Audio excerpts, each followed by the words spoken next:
ఈరోజు సింహాచలంలో చందనోత్సవం నాడు ఇంత దారుణంగా తెలిసి నిర్లక్ష్యం అనే ఒకే ఒక్క పదానికి అర్థం చెబుతూ 7 మందిని బలికొనడం కూడా ఈరోజు చూసాం.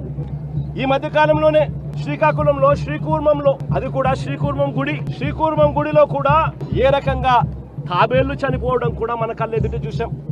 తిరుమలలో గోశాలలో ఏ రకంగా గోవులు చనిపోవడం కూడా మన కళ్ళెదుటే చూసాం. చంద్రబాబు నాయుడు గారు ఈ 11-12 నెలల పాలనలోనే కడపలో కాశీనాయన ఆశ్రమంలో ఏ రకంగా బుల్డోజర్లతో కలెక్టర్లే స్వయంగా వచ్చి కాశీనాయన స్వామి ఆశ్రమాన్ని, కాశీనాయన స్వామి గుడిని ఏ రకంగా ధ్వంసం చేశారో కూడా మన కళ్ళెదుటే చూస్తా ఉన్నాం. ఇవన్నీ కూడా కేవలం ఈ 12 నెలల కాలంలో చంద్రబాబు నాయుడు గారి హయాంలో జరుగుతా ఉన్న గుడులు గోపురాలకు సంబంధించిన వ్యవస్థల మీద ఆయన చూపుతా ఉన్న శ్రద్ధకు నిదర్శనం. నేను అడుగుతా ఉన్నా, అన్ని ఘటనలకు జరిగేటప్పుడల్లా జరిగిన తర్వాత వస్తాడు, వచ్చి కమిషన్ వేస్తున్నాను, విచారణ చేయిస్తాను అని చెప్తాడు.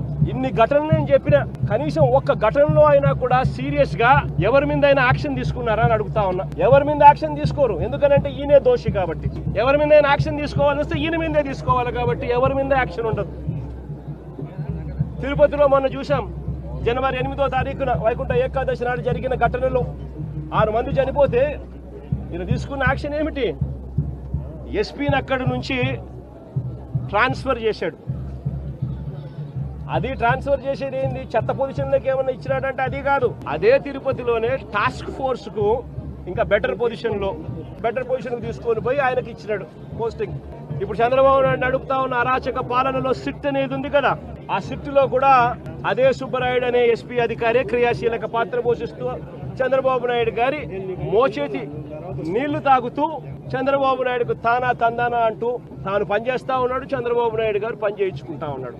మరి ఏ అధికారికైనా కూడా ఇలాంటి ఘటనలు జరిగినప్పుడు భయం ఉండాలి. ఒళ్ళో ఉద్యోగాలు ఊడుతాయి, యూనిఫాములు ఊడుతాయి, బట్టలు ఊడుతాయి అన్న భయం ఉన్నప్పుడు ఎక్కడైనా కూడా డిసిప్లిన్ అనేది ఉంటుంది.